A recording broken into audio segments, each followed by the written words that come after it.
Friday is market day at the livestock mart in Llanrwst, and it's here that the farmers come from miles around to buy and sell sheep and other animals. This is one of the most important livestock markets in Wales, but on a winter's day like this, it isn't particularly busy.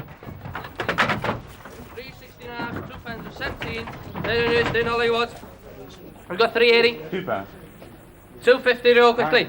Pounds. That's £2 bid, that's 2 for the lot, that's £2, that's 22, 20, that's 220 bid, that's 220, 30, that's 230, 40, 50, 60, 70, 80, that's 280, 280, 90, that's 290, all the way £3, yeah? That's 290 bid, that's 290. Llanrwst is the first town we reach along the Conwy. In the middle of such beautiful scenery, it's not surprising that it's grown into a major tourist centre, full of shops, cafes and hotels, which cater for the thousands of visitors who come every year. Another important reason for the growth of Llanrwst is this very elegant bridge that crosses the Conwy here.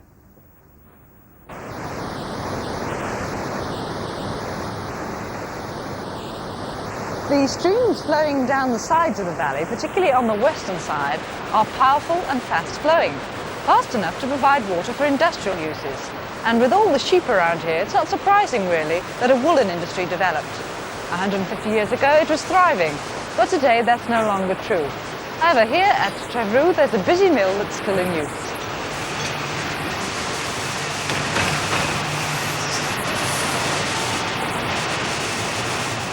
When the wool first arrives, it's in no condition to be used for making cloth. First it has to be cleaned and straightened. Then it has to be made into strong, flexible threads.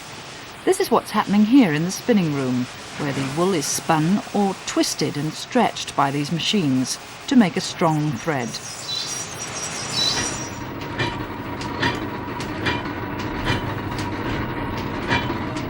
Before it can be finally woven into cloth, it has to be washed and dyed. Next, it's prepared into looms for the weaving, and that's what's happening here.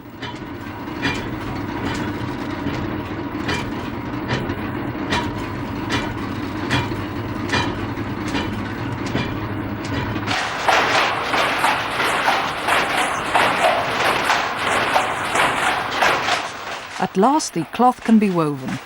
These machines weave the pattern that's wanted and produce the finished cloth. By the way, all the patterns are locally designed.